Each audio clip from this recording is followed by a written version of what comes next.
Good evening, everyone. My name is Scott Reich, and this is Crime Talk. Thanks for joining us.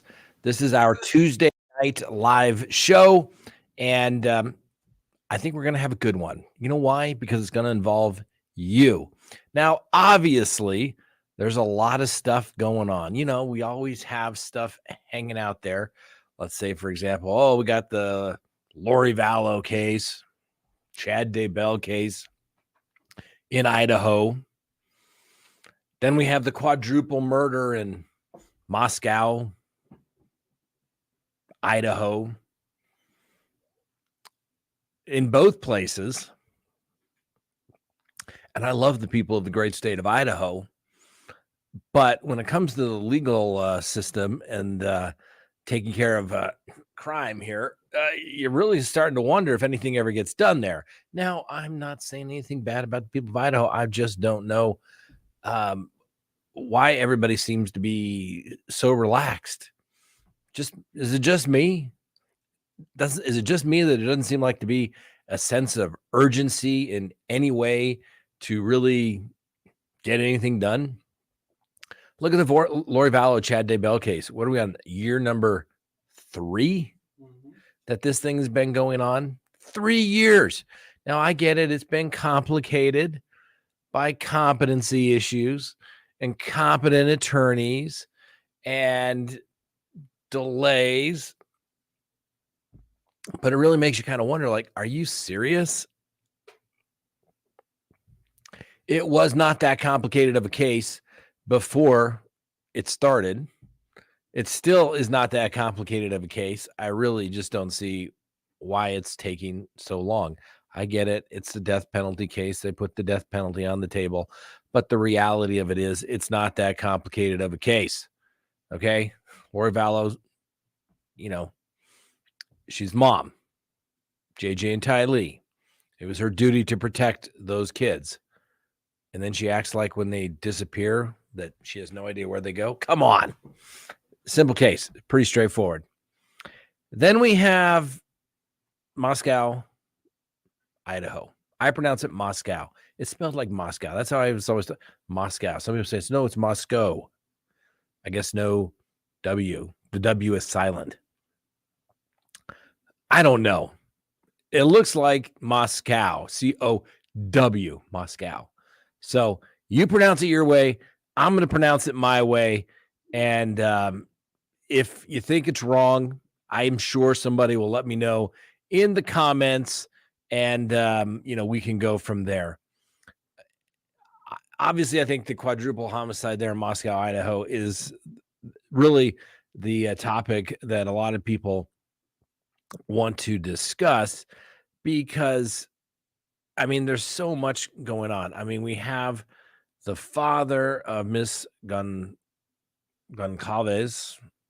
out there saying basically there's lots of things that, he knows from a father that the police say they never said to him that he's saying he heard from the police. And whether it is somebody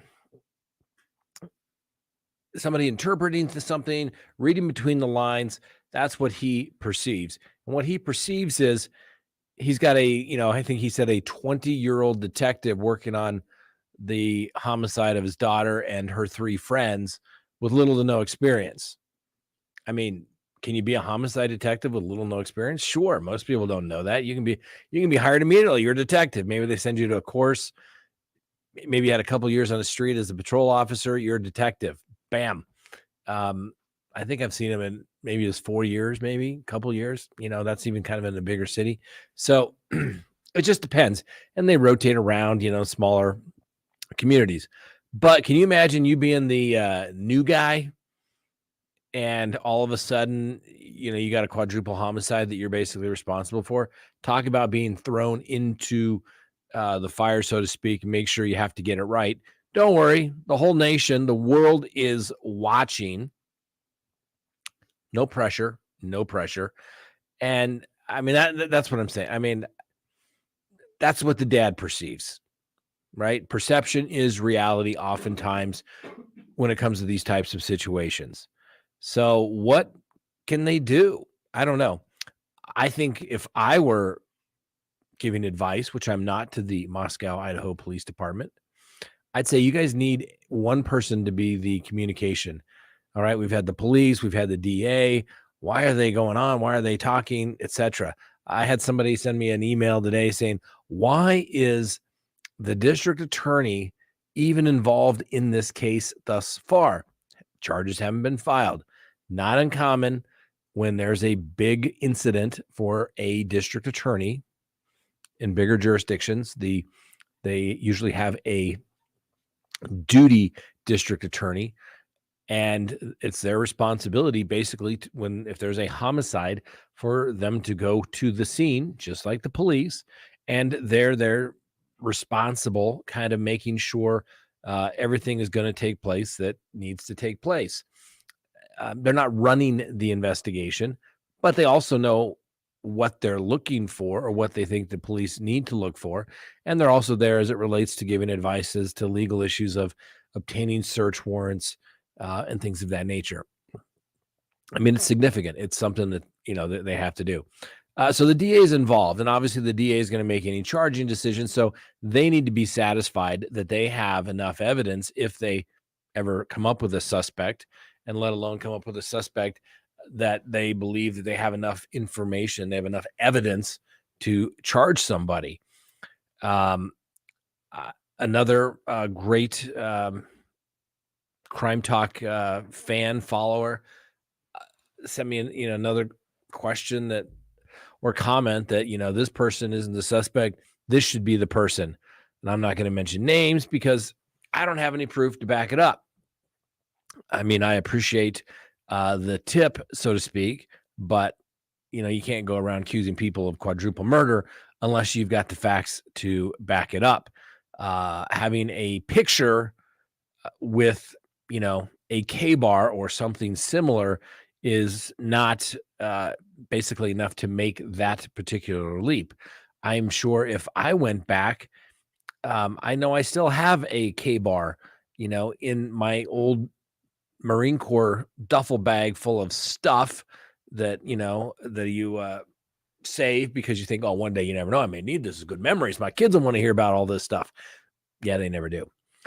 And so it's there. And I guarantee you there's a K-bar sitting in my duffel bag. I mean, for all intents and purposes, I could be a suspect. But I can assure you, back on November 13th, I was not in Moscow, Idaho. I can prove that. But that's what I'm saying. You just have to be. You have to be very, very careful of who you go around accusing of doing things. Now, everyone seems to think that it could be a guy. And don't get me wrong, we like facts. And as of right now, the police are saying they have no information. And this is why I think they're getting into trouble. Okay. Why do the police always believe in a big case such as this that somehow it's going to harm their case if the public knows what they have or they don't have? Think about it. When the information comes out, we've talked about this over the years where I think there's a movie, Don't F with Cats or something to that effect, where, somebody had a picture where they were abusing an animal, and everybody, this worldwide network of people, said, I'll figure this out. And they, the guy ultimately was, I think, charged and convicted of murder and a bunch of other stuff. But if that information gets out there, why is that wrong? Particularly when they're facts. Okay. So, if they have somebody that gets up and says, these are the facts, we know on this particular date, at this particular time, the 911 call came in. I mean, stuff that we've learned throughout that. And then they say, and on this date, an autopsies were determined. The cause and manner of death were blank. How is that jeopardizing the investigation? It is a fact. And, for the police to say, we need to keep our, we don't want to let the real killer know what's going on out there. Really? I think the real killer knows exactly what's going on. And right now, this real killer thinks he's got nothing, he or she has nothing to worry about, which kind of goes to back to what I talk about. They keep saying it is a guy. Why are we assuming that? All right. Is it because there was one male killed and three females? Now, everyone says that all of these individuals were nice, caring, loving individuals, and I have no reason to doubt that. All right. But I also have my little bit of life common sense and experience. Now, I was never in a fraternity, which means I never hung out with people in fraternities. But through my life experience, I've come in contact with some of those individuals. And what I can tell you is, sometimes the people that everybody thinks are the perfect people, they can kind of be the mean girls, right? Um, I mean, I'm just throwing this out there, and I, like I said, I'd hate to be a speculation, but why are we assuming that it's a guy, right? Never assume anything. You can't. I don't know. I just throw that out there. Maybe somebody wasn't always. I mean, I'm not saying it, I'm just saying that you can't assume that it is a guy in this particular case.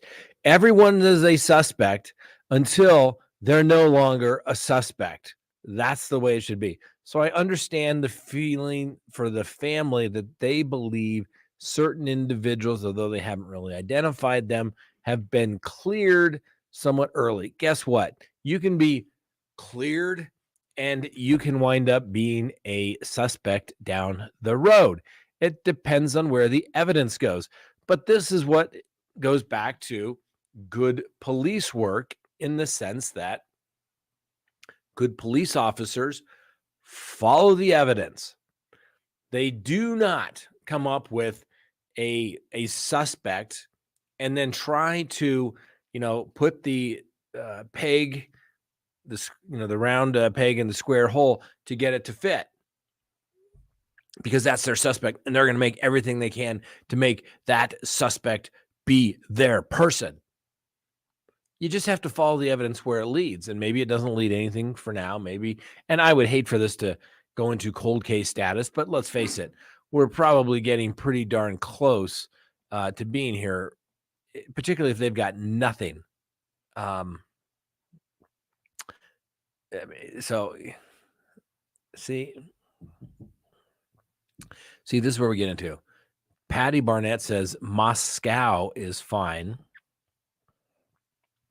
And then the squeaky whale, people that named the town wanted to be pronounced the way they want it. They should have named it Moscow. I'm with you. It's Moscow, how we pronounce it in Idaho. Moscow. Moscow is in Russia. See, all right. Well, Maria, I think this is the official word. Mariana. It's Moscow, how we pronounced it in Idaho. Moscow is in Russia. There you go. That's the official word. Who cares? You would be surprised how many people care. You'd be surprised how many people care. I probably get 20 comments. I pronounce it one way, then I say I'm going to go change it the other way, because that's the way the people that know what they're saying are supposed to know how to say it. And then they come back, people are saying, you're just mispronouncing it. You can't please anyone in today's world, ladies and gentlemen, but we're going to try. But I'm not going to lose any sleep over it if we don't. See, DGR, same thinking. I'm not so sure if it's a guy.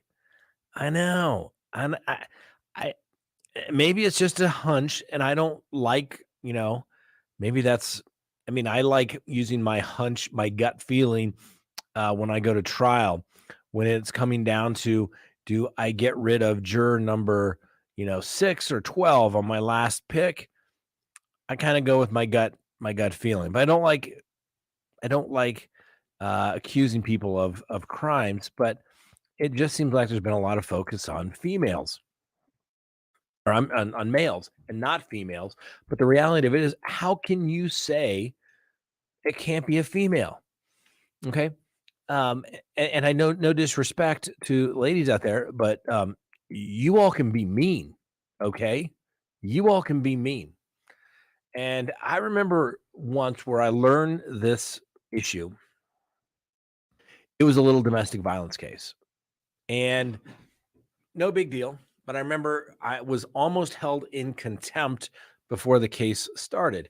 And it was a typical day. You figure you usually have a bunch of cases set. So I went and checked in for the trial bright and early because I knew that particular judge liked, to start pretty prompt.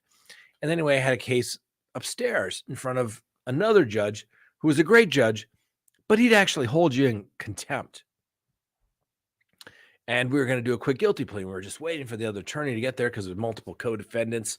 If I remember correctly, unbeknownst to them, all those coolers, they thought they were shrimp, and it turned out to be controlled substances. Who knew? How'd that sneak in there? Anyway, so I'm literally standing at the podium and I'm going through the guilty plea, and the sheriff is like standing at the back of the courtroom, like pointing at me, like, the judge downstairs wants you. And I'm like, I'm here. Like, what am I supposed to do? So we go through the plea. Everybody gets, I think we went to immediate sentencing. And this is probably, 18 years ago. Next thing you know, I run down to the next 2 floors, maybe take the elevator or whatever. And I walk in, and the judge says, first thing, because it's like 8:40, and we were supposed to start at 8:30. Mr. Reich, in order to show cause has been issued. We have set a date. Bring in the jury.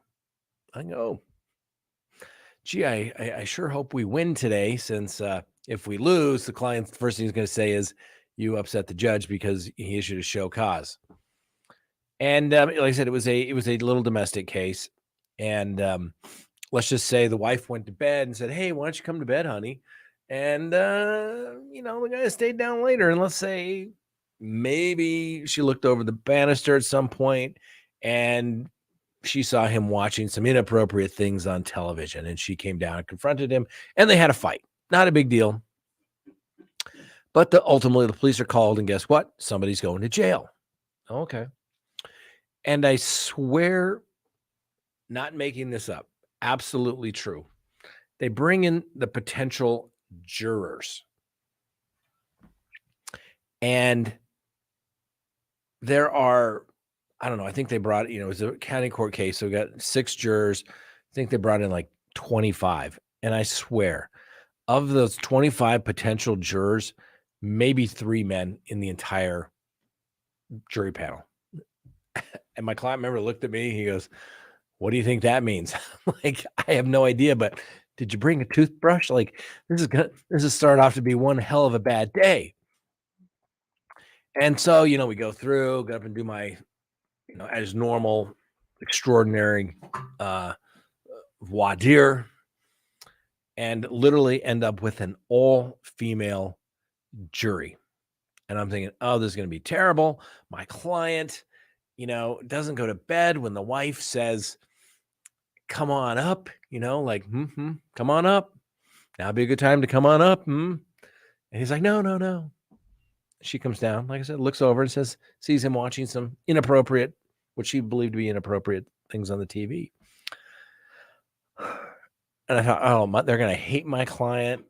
He's a pig. He's this guy. He's going to be terrible, et cetera, et cetera. The jury hated the wife, hated her. And it was at that moment when, we finished our cross-examination of her, and she just basically came off as just mean, that she attacked him. And it was, if he did anything, it was in self-defense, just defending himself from this angry woman. And, she probably came across as credible. I mean, it is what it is. The jury didn't believe it. But the jury came back, probably one of the quickest not guilties I think I can probably ever recall. Like, not guilty, self-defense, Send him on his way. And what I learned at that moment is generally women will judge other women. And I don't mean by that, but it's just a fact. And when I've had a female that is a key witness in a case, I always try to get as many females as I can on the jury. And if I want them to judge even on sexual assault cases, you would think quite the contrary, right? Nope. Even on an allegation of sexual assault, females will judge other females ruthlessly. And I'm telling you, it usually works out for the defendant on those types of cases. So it goes back to my theory. Quit thinking about the fact that it can only be a guy in the Idaho quadruple murder.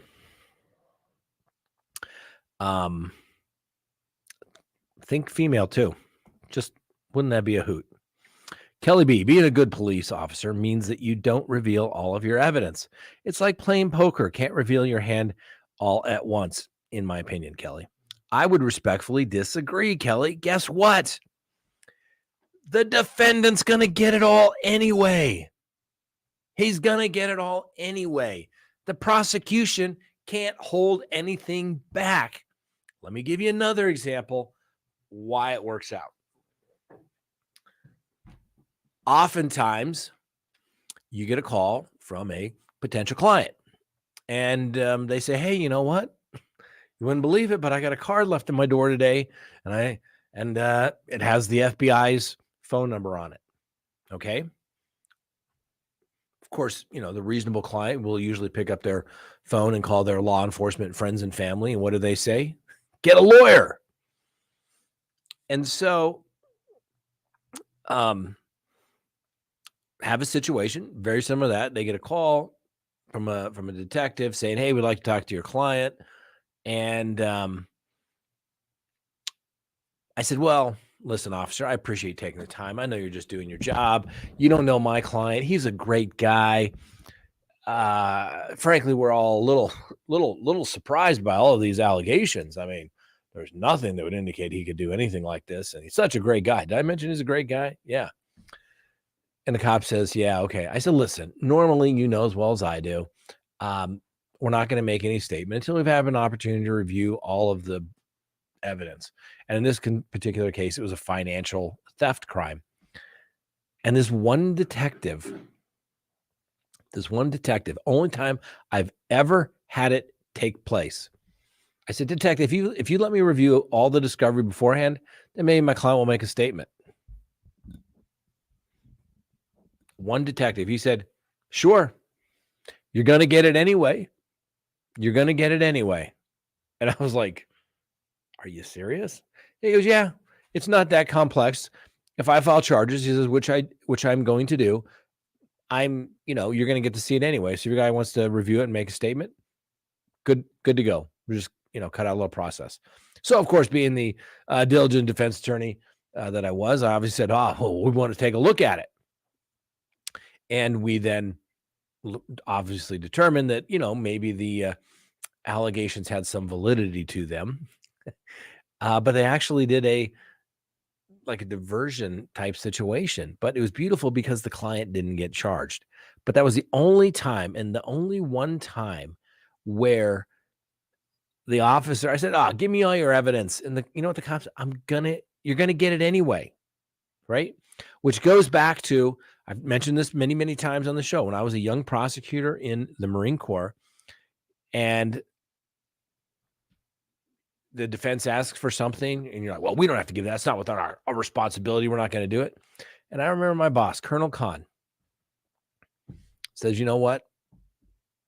Give it to him. And we're still going to get the guy. Give him whatever they want, and we're still going to get it." So I don't understand. Remember, I get that the police work for the community. They work for the people in the community. But if you're doing a great job, what do you have to hide about it? You come out with the facts. Here's our daily briefing. And guess what? Maybe as time goes on, there's no need for a daily briefing. But if what you've put out there is, cannot be disputed, what do you have to worry about? It's already there. So they come out and say, this date, this is it. We had a police call. Police arrived at this scene. We took a bazillion photographs. We collected so many samples. We took things of evidentiary value that we're not even sure it has evidentiary value because we're assuming everything has something of evidentiary value at this particular time. And we took it all. And we're going to evaluate it. And on this particular date, the autopsies were conducted. This is the cause and manner of death. It's been ruled a homicide by, knifing, stabbing, etc. What does it matter? Okay, now it just puts out there all this speculation, whether the dad said, I saw it and somebody's injuries were worse and somebody had defensive wounds and somebody didn't. Why not put that out there? What does it hurt? It's facts. It's not going to change. Somebody had a cut here. Somebody was cut, slashed here, stabbed, poked here, right? It's not going to change. So what is the big secret? What are they holding on to? Same thing. You jump from Idaho, you go due east, and you go over there to Delphi, Indiana, and people are saying, oh, well, they have a lot more. No, they don't. They do not. If they had some sort of DNA evidence in the Richard Allen case, they would have put that in the affidavit to say, Judge, we got our guy. We got our guy. Bottom line, okay, if they have DNA, they tell you. They don't, we're just going to hold this back and put it in our coat pocket, and we're not going to tell anybody because we're sneaky that way. Well, the defense is going to get it anyway. The public is still going to find out about it. It's a public courtroom, for God's sakes. And, prosecutors 99% of the time aren't going to play that way. They're going to come out saying our case is so overwhelming that we have so much evidence against these individuals that we got it. I mean, look at the Richard Allen. What was that affidavit? I can't remember. What was it, like 8 pages or something? Most of it was kind of then they said, oh, he talked to the police 5 years previous. Then basically we lost it because somebody misfiled this in our computer system.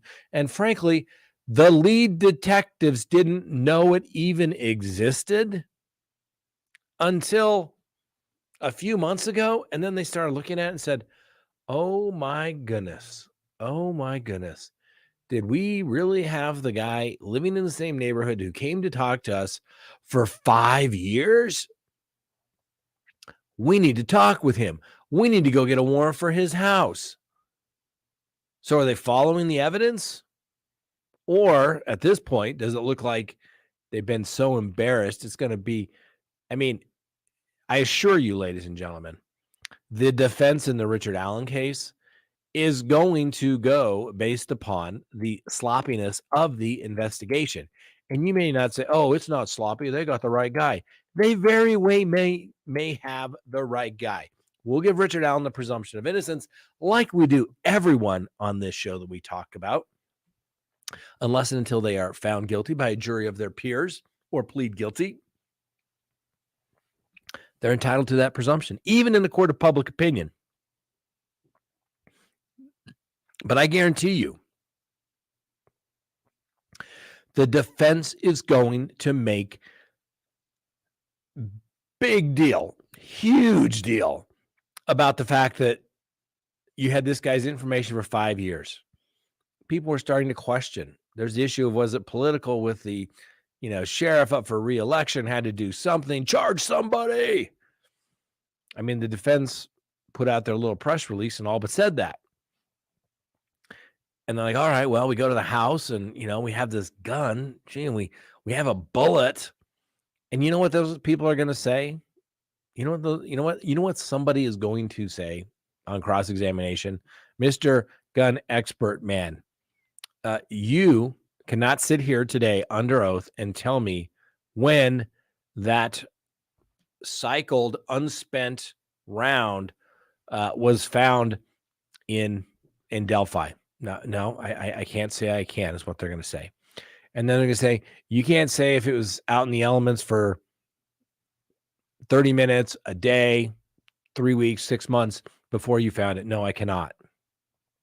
And one of the reasons why there's perhaps no fingerprint or no DNA evidence on the magic bullet, as the defense referred to it as, is because the fact it could have been out there long before those young ladies were there. Well, that's true. And then, Mr. Gun Expert Man, let's be honest. You believe there is a match, and you looked under the microscope and you said there's some sort of indentation in this round, in the casing, the soft brass, that would indicate that it was ejected or cycled through this particular firearm that we talked about last week, I might say, in our Patreon show. In fact, I had an example of it, a live example of it. And he's going to say, yes, that's true. And he's going to say, and you understand the Sig Sauer P226 is manufactured in bulk, in mass production. I do. And they all come from the same dyes, the metal dyes that they're formed from. I do. And so all of those same dyes from those firearms should have a similar type of defect in that. Oh yeah, that's true. I can't say that. But and what they're ultimately going to say is, they're not going to say that it's a complete match. They're going to say it can't be excluded. Okay. And how many P226s are there in the world, Mr. Gun Expert Man? And he's going to say, oh, there's multiple, they manufactured hundreds of thousands of them. Okay. How many in Indiana? Okay. How many were issued to law enforcement, since Sig Sauer is a company that likes to promote their firearms with law enforcement, and they give them bonuses, or not bonuses, but incentives for them to use their particular firearms? Well, I mean, there's a lot. There's a lot of people, including law enforcement, right, Mr. Gun Expert Man? Yes. And that's the way the testimony is going to go.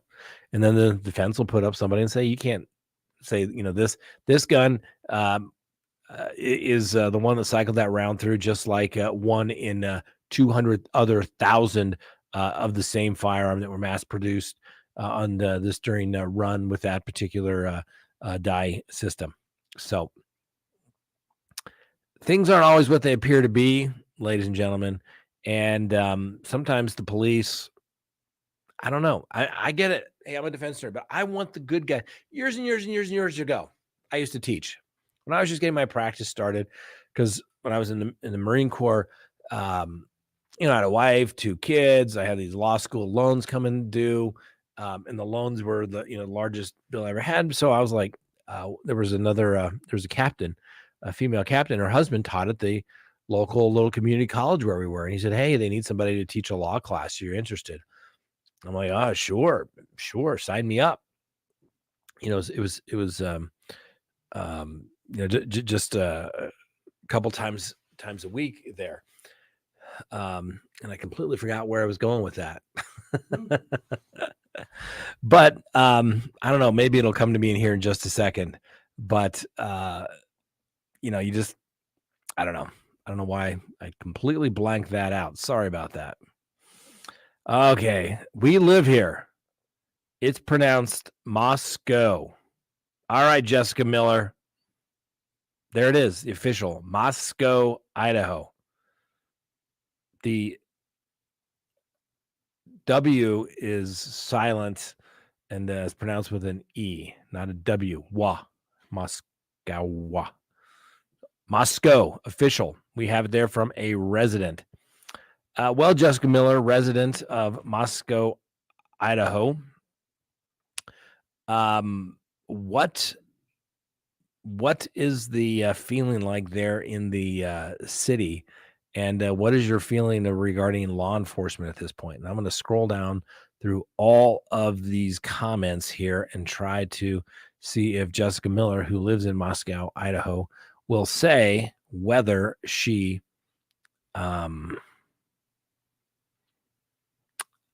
what the feeling is there, and her feeling as it relates to the police. According to Google, the British say Moscow and Americans say Moscow. Funny laughing. Catherine Liu. Well, there you go. Moscow. Who knows? Mama Pink is not a joke. You drink. Let's see here. I mean, this guy could be a bodybuilder. I suppose lots of strengths and steroids. How Scott B? It could be a bodybuilder female, I suppose.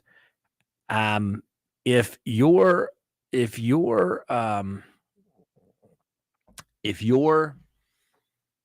victims are asleep, how big and strong do you have to be with a knife? Right? You take the knife, sharp knife, stab it there. You puncture the heart, boom. Bad things happen. Somebody comes in, cuts your throat. It's going to be ugly. It's going to be a mess.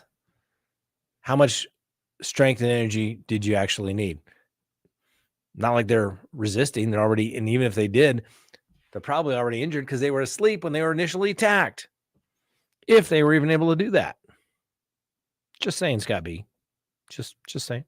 Something to think about. Let's see.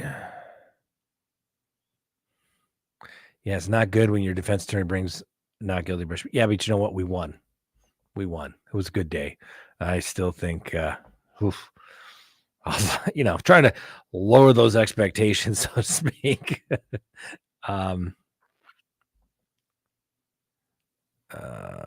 Let's see here. Look at some of these questions. Rebecca, I thought you brought your shotgun. Yeah, I was tap dancing a little bit, but we came through because once you get in a trial, it's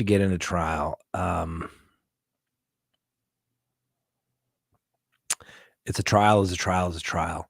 And no matter how bad you don't want to do it and how bad you think, oh, this is going to be terrible. It's just bad facts. I'd like to buy a fact for 100, Your Honor. Yeah, no one. Let's see here. This from retired detective. Someone was arrested for threatening girls with a knife in Moscow on September 12th. Call was made to get the name of perp. Seems like mum's the word. Yeah, I mean, it could be. I thought that they had. I thought maybe I heard something about that. But I thought they had cleared that individual. Okay, squeaky wheel. It wasn't a woman that butchered those kids. I would guess that the bloody boot prints would agree with me. Probably a size 10 or 11 men's. I don't know how you know that, squeaky wheel, as to their shoe size. But I've seen women with big feet or not even large feet. I don't know. It is what it is. I don't know. That's where we'll just have to wait and see. But I think everybody's a suspect and they have nothing. And, like I said, is it a situation where they're following the evidence where it leads, and maybe it leads nowhere right now, and it's going to be 5, 10 years, 5 months until we learn something, like we did in Delphi, Indiana, where the guy's right under their nose.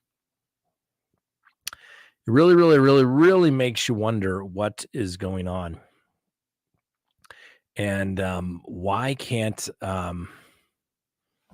they do it? And why can't they come up with something? I mean, I'm sure in Moscow,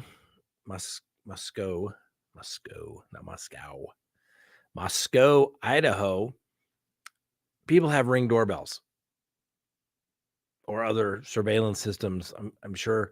I mean, in a college town, the whole world is covered with video surveillance. It is so inexpensive these days. You can get a whole home system. What, a couple $100, Frank? Isn't that right? Mm-hmm. Yeah, a couple $100. Plugs into the internet. Boom. I got one of them fancy systems I can look on my phone. And guess what? I've got a cheap system. It's literally like a Ring, and I can look at my front door, not the fancy system that's there, but the good old-fashioned Ring. And at the same time, I can also say, oh, look, here's a CrimeTalk 1. I can take a look right there, all on your phone. The world is covered in video, even when you don't think it. I just cannot believe that no one has something as it relates to video there in Idaho. It just blows my mind. Why can't things get done there? Bud Bundy. Scott, love your show, sir. Thank you. What are the chances Richard Allen gets bail? Well, the prosecutor has filed basically to hold Mr. Allen with no bail, and so far he has succeeded. So the preliminary hearing should be, it's a joint hearing. They would present probable cause, and then the court would make a determination if the proof is evident and the presumption great. Basically, the evidence is so overwhelming that you're a danger to the community and a flight risk, and we're going to hold you on a zero bond. And at that point, the judge will either say, well, I'm finding proof evident, presumption great, to no bond. Or what they usually do is set it for, they set the bond so high that basically the person will never make it, which I've seen that many, many times. Even when your client gets a reasonable bond, I had a once case. I mean, it just shows you, for example, it was a homicide case. It was self-defense through and through. It was a small community in rural Colorado. And what did the young detective / deputy say as to how he came to his determination that it was cold-blooded murder? Well, I've been hunting before, and I just know that's kind of the way the bullets travel. Oh, really? Oh, really? Let's just say that case got dismissed. Okay. But the point of it is that the client, she had no money, and the judge looked at it for what it was at the preliminary hearing, and he was like, really? And he said, I think like $70,000, but my client had no money. So it might as well have been $7 million. So will Richard Allen get a bond? It's possible. Will he be able to make it if it is in fact set? Who knows?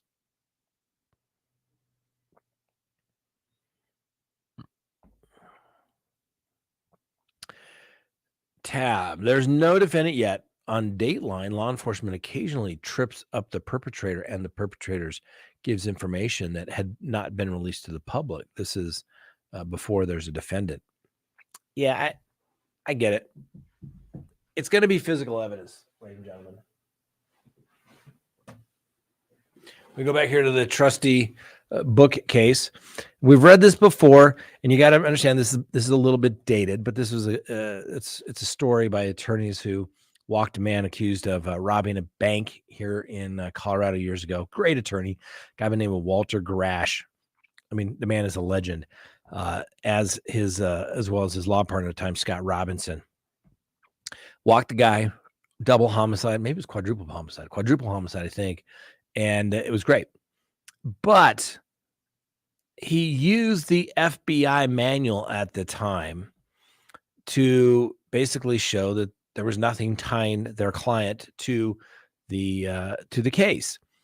And so you probably could add DNA here at the appropriate point, but listen to this. Wherever the criminal steps, whatever he touches, whatever he leaves, even unconsciously, will serve as silent witness against him.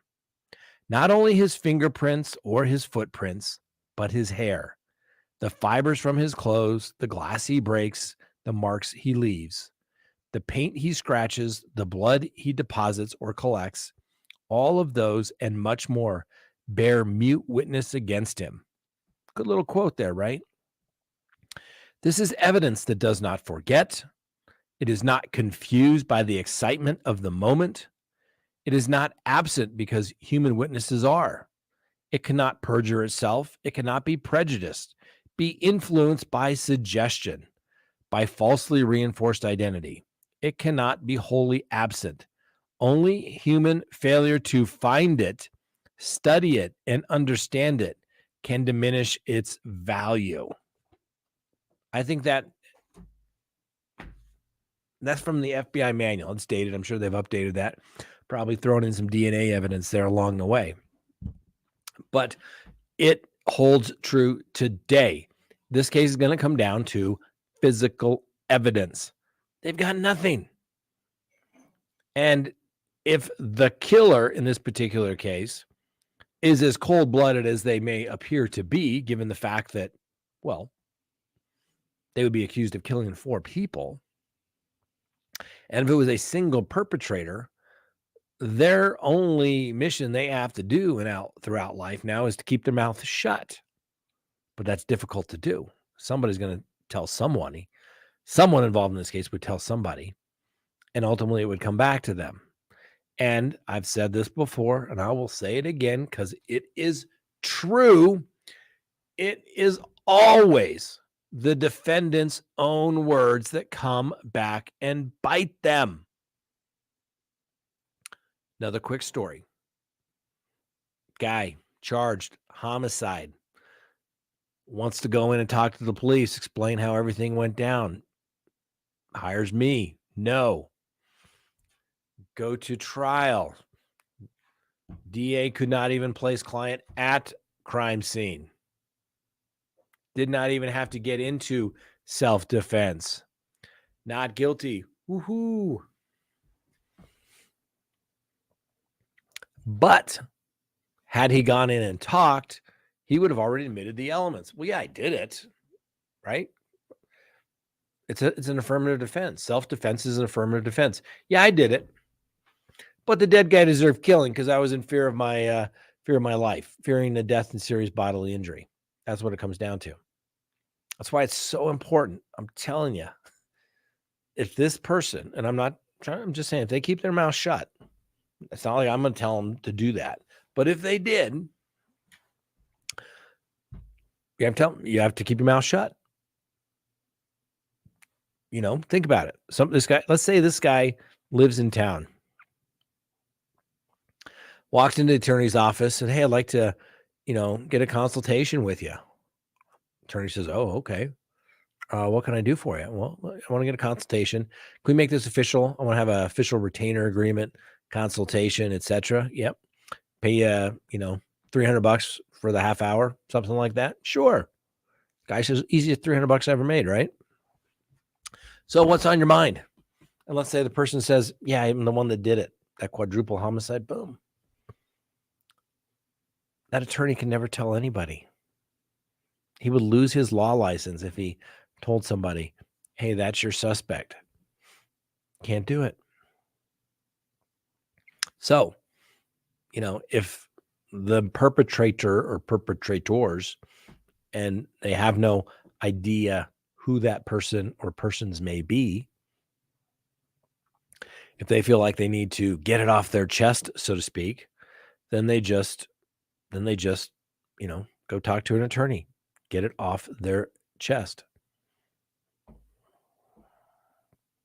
Sally says Alec Murdaugh family history of hiding murders their kids committed. The maid, incompetent police. And I, like I said, don't get me wrong. I'm not bashing police. I love police officers. Seriously.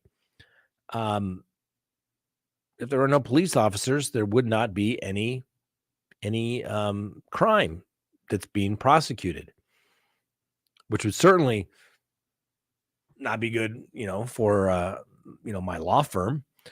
That's for sure. But as a member of the community, I want to be safe as well. Let me just jump about here. As many of those P226 as there are Fruit of the Loom underwear, Scott. This bot. That's what I'm saying. There's a lot, unless you're being facetious. They're out there. They're everywhere. So as a member of the community, I want a safe community. I mean, I have literally talked to the lovely Miss Kristen. And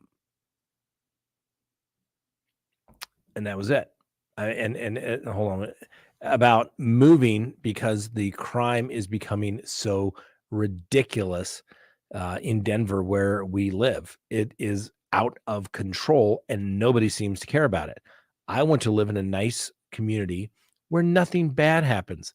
But I get these little things saying, here's our little, neighborhood watch. Hey, 10 shots fired, 20 cop cars out here. Anybody know what's going on? Yeah, people are shooting at each other. I don't want to live near that garbage.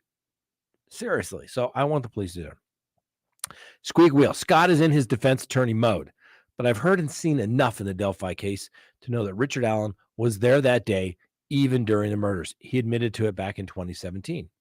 I agree. He, by his own words, put himself at the scene of the crime.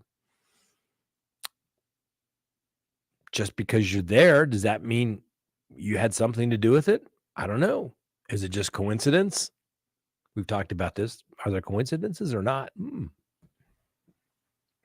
We'd have to wait and see. But, you can get a jury instruction. It's called the mere presence instruction. And the mere presence of being at the scene of a crime does not necessarily mean that you had anything to do with it. It's a fundamental legal principle. And we've talked about this. Maybe I'll just redo it again. This is what it comes down to. Just because you're there doesn't mean you do it. And don't get me wrong, squeaky wheel. I get it. Mr. Allen's got some explaining to do, right? He has some explaining to do. Now, we have done this before, but I think it is so clear. And this is what they have to prove. And this is why it's so important that they have to prove that it's him. And this is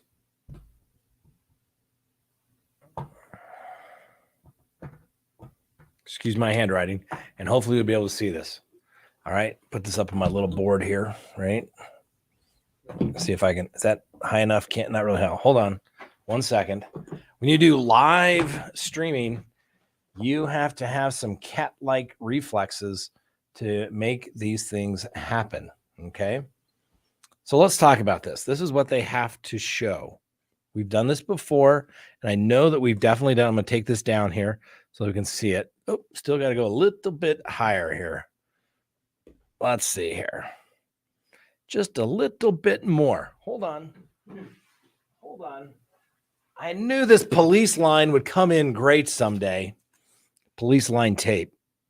And here we go. Look at that. All right. This, ladies and gentlemen, this is Criminal Law 101. I'm going to save you the trouble of going to law school right here. What does the prosecutor have to prove? They don't have to prove motive. They have to prove a couple of things. They have to prove the location of the crime, right? Was where this crime took place, was it then and in it now in the county in which it is being prosecuted, right? Venue, right? Venue. You have to show the elements of the offense. That, let's say the case in Richard Allen, that Mr. Allen, I think he's, committed aggravated murder involving a kidnapping. So the offense is that he took the life of another human being without legal justification, and that there was a kidnapping. And the definition of kidnapping is moving a person, however slight, against their will. There you go. Those are the elements. That's what they have to prove at trial. Location, offense. That's why, prosecutors always ask, was that then and in it now? Because they have to prove location. Offense, they have to get all the elements in. They got their little checklist over there. They have to have a victim, right? They have to show, in the Richard Allen case, here's the young ladies. They're no longer with us. You have the coroner come in and say they're deceased and they've been identified. And obviously, you got to show date and time, on or about the date and place charged this crime took place. But here's the big one they have to prove, okay? It wasn't that the accused was just there. They were walking by at or about the same time. They have to prove that it was, in fact, the defendant. Identification, the most important part of any trial. That's why it's such a big deal. right? When somebody actually witnesses a crime, the district attorney asks the witness, now, witness, do you see the man that punched you in the nose here in the courtroom today? Why, yes, I do see the person. Would you identify where they're seated and an item of clothing that they're wearing? I can. And the witness on the stand says, that's the man that did it, seated at the defense counsel, wearing the blue sport coat and the very nicely tailored shirt that he has on. A blue one, in fact, with nice little checkers on it, blue and white checkers. The DA then gets up and says, let the record reflect that the witness has identified the defendant, subject to cross-examination. And then the judge says, identification, subject to cross-examination. Because that's the most important thing. They have to prove that it was actually the defendant, not someone that looked like him, not someone using his identity, but it was him. And how do you prove that if you have no witnesses? Are you going to use a mass-produced firearm that there's hundreds of thousands of them made and many of them sent to law enforcement officers? And you can't say when that round was deposited there or by whom, and you have no eyewitnesses. And all those witnesses say, well, I saw that guy walking on the bridge and, he was kind of, looked down, didn't really say hi. I think there were two girls that said that. Okay. And during that time, you didn't see them, stabbing anybody, did you? Well, no, I didn't. He was just walking on the bridge. And then you continued walking down the bridge, correct? Yes, we were walking down the bridge. You didn't pay any attention to him. You didn't see him stopping in a particular location. You didn't see him pulling out a knife or showing a firearm, did you? No, I did not. All I can say is that we were on the bridge at or about this time, and we saw a guy that looks like him, and that's it. But you didn't see him kill anybody, did you? No. Didn't see him kill anybody by stabbing them? No. Shooting them? No. Didn't see him order anyone down the hill, because if you did, you would have intervened. You would have gone there, or you would have called the police. You would have called your parents. You would have called anybody, right? Yeah, that's true. So really what it comes down to, young lady, is you think you see a guy sit in the courtroom that may or may not have been on the bridge, but you saw him not doing anything other than walking on the bridge. Is that a fair summary of your testimony? Yes, it is. Then the other lady says, well, I saw this other guy that it could look like him. And, he was bloody. You wouldn't believe it. Blood everywhere. Well, certainly that was a serious thing to do. So you, as a concerned citizen, picked up the phone, called the police, and said something's not right. Now, ma'am, are you a trained chemist? Well, no. Did you take a sample of this individual's clothing to test that to see if it was blood? I mean, you said it was blood, but you can't sit here today and say it was in fact blood. In fact, the court won't allow them to say it's blood unless and until they can say that it's been tested, and then it's no longer a blood-like substance. It's actually just blood at that point. You didn't test it, right? So even if they got to that point, the judge would probably say, we're not going to refer to blood. It's going to be a blood-like substance. They're going to say he had what appeared to be a blood-like substance on him. Okay, you don't know if they're working on a car. You don't know if it's transmission fluid, do you? Nope. Have no idea. Okay. And let's say Mr. Allen, just like Bud gets up here and said, Richard Allen owned the mission being on the bridge. At the time, Libby and Abby were there, plus wearing the same clothing as bridge guy, and the parking at the CPS building. The video will be his doom. It very well may be. But let's talk about the cars. They gave three other descriptions: a PT Cruiser, some type of SUV, and a smart car. They got it all wrong. I mean, they're going to say, well, it doesn't really matter. They tried. Well, guess what? In a court of law, it matters. And those defense attorneys are going to say, ma'am, Mr. Allen drove this little Ford, I think it was a Focus or something like that. They're going to say, you said it was a smart car. Here's a Ford Focus. That doesn't really look like it, does it? PT Cruiser is rather distinct doesn't it? Well, yeah. It looks like an old panel side, car, condensed, but it's got the big long, it's got the 4 doors in the back, kind of the thing, not even close. So they got that wrong. And so the defense is going to argue all day long. They have unreliable information. The police, whether it was shoddy police work or it was the cops' desire to get reelected, the sheriff, his desire to get reelected, had to do something and come up with something. And then they're like, oh my God, clerical error. Oh my gosh, this FBI employee put it in the wrong place. So for the last 5 years, we've had no idea what was going on. I mean, you can get up and argue, ladies and gentlemen, it's shoddy police work. Shoddy police work. And if had they done their work correctly, they found the clothing, they found the apparently, I mean, people are like, wow, why he just saved it at his house so he wouldn't throw his wife off as being suspicious for 5 years. Would the wife ever called, him coming home with blood all over him? Well, she's just going to lie. Really? Because she said he probably still has the same jacket. There's also the other farmer that looks very similar to that particular guy. Do we have that picture that we had the other day, Frank? Can we put that up? What was the farmer guy's name? Was it Tom something? Remember the guy, the book writer guy sent it to us. And I'll be honest with you, is that the guy? I don't know. But guess what? Not my job to do so. But I'm just telling you, don't get so overexcited, ladies and gentlemen. Who knows? Maybe they're holding something back. I don't think they are. Okay. Yeah, that's the one. Let me see here. Let's see. Oop. Okay. So we're looking at that image there. Is that the same guy?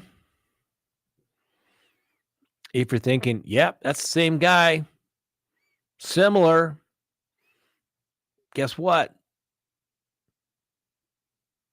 That's not Richard Allen on the right for sure. We know that's not Richard Allen on the right for sure. Maybe it's him on the left, but guess what? Looks real similar, doesn't it? You think the defense is going to say that and say, look, here it is. And I can't, why is, what was that guy's name again?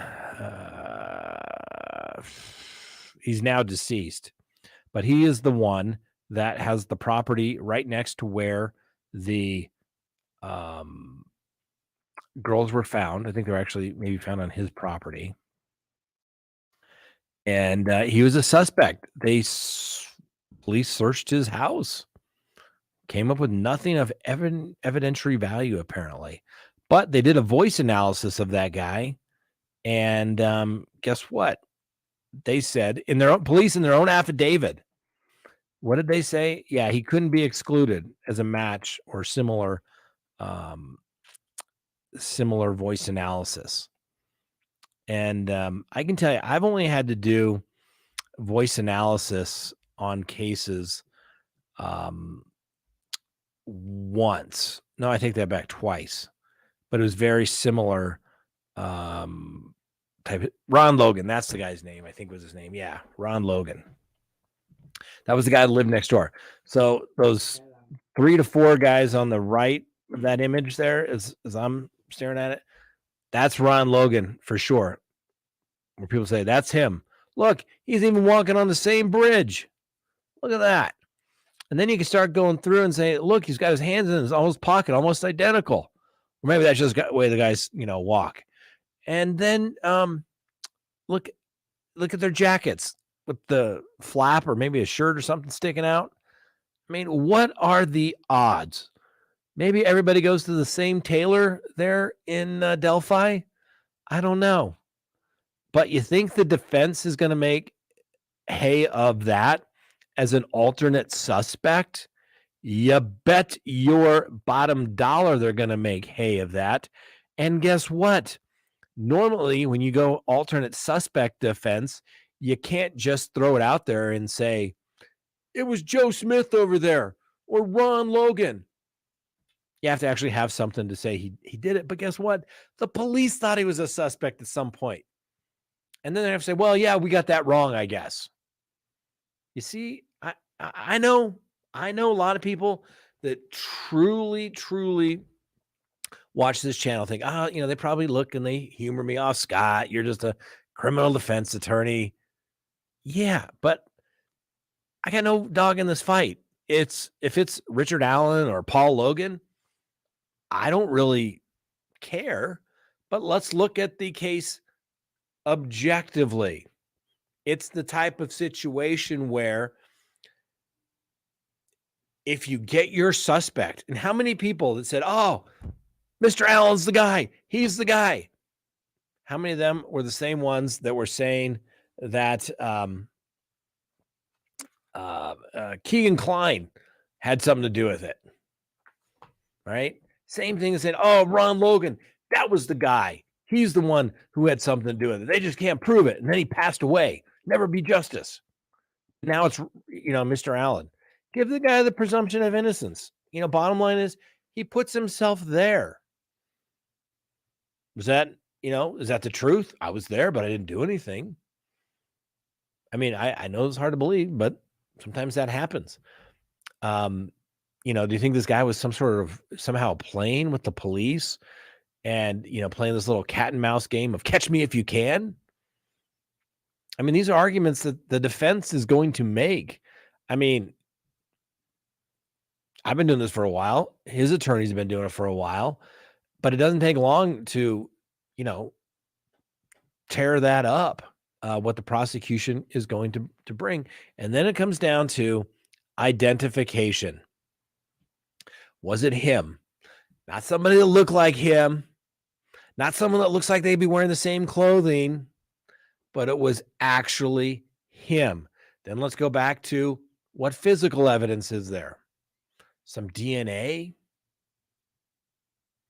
Remember, the police said there was something big. Remember, I was like, ooh, maybe there's something big, because they speculated that the person would be keeping some sort of trinket from the murder. And they think, oh, he searched his house. Ooh. And they were digging outside. Ooh, they must have found the trinket. Ooh, and they didn't, did they? Just saying. The defense, and I don't know whether they did it or not. I really don't. For all I know, he did it, and he told his attorneys, I did it, but, I don't want to go to prison for the rest of my life, so they're going to do their job. But the reality of it is, the defense attorney is going to be able to make hay of everything that the police have done and failed to do. Oh, you're looking at this guy? Okay. When you're on the record there, detective, where you're saying that, Keegan had something to do with it. I got the transcript right here. Good little read. Where the detective's saying, oh, I know you had something to do with it. I know you were catfishing this girl. Right?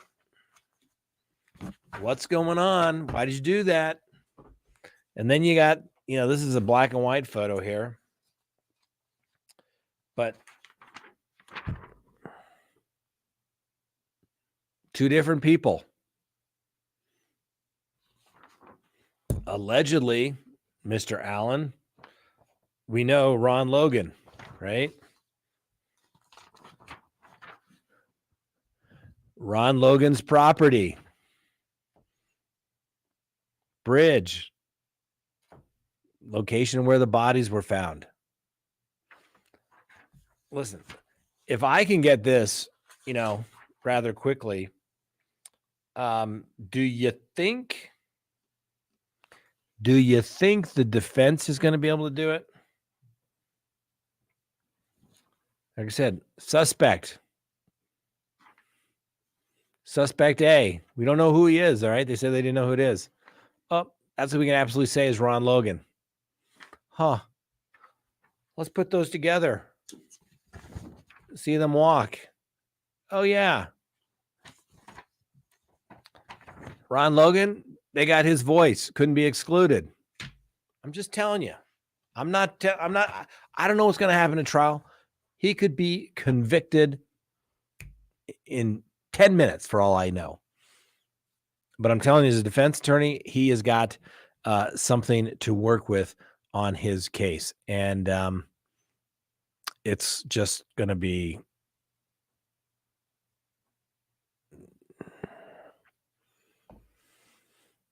coffee and crime. Scott, isn't it taking into account that Keegan Kline is believed to have given his name charges dropped in the same week? Oh, yeah, there he is.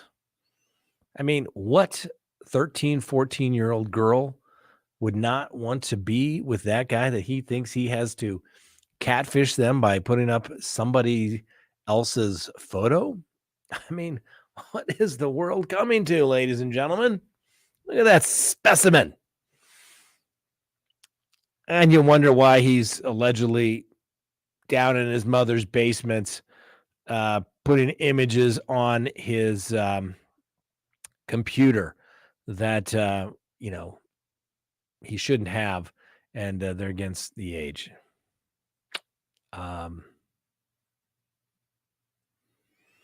Let's see. Similar, but not matching. All right. It's a question for the jury to decide. Mm-hmm. But ladies and gentlemen,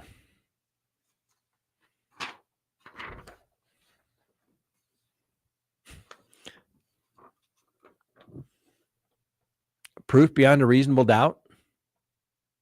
Not a vague, imaginary, or speculative doubt, but a doubt that would cause people to pause in matters of great importance. Alternate suspect, no physical evidence, maybe a gun, they say, where a round was not fired, but cycled through. Mass manufactured. I'm just saying, there's things that can be done for the similar side here. But that's the point.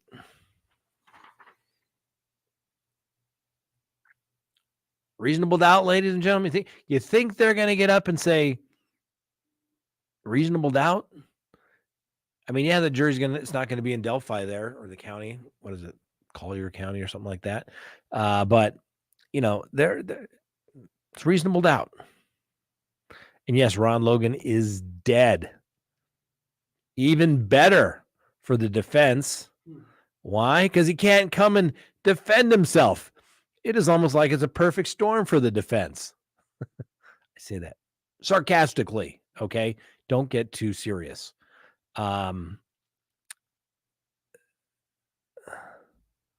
Rebecca says, that's not the same guy.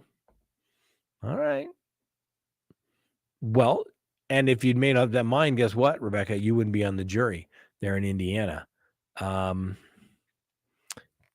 I don't know why they excluded the pedophile that they know was talking to one of the girls. It just seems that they've charged him as he was trying to catfish one of the other girls. Clearly, I mean, they've got the phones. They know what they can do.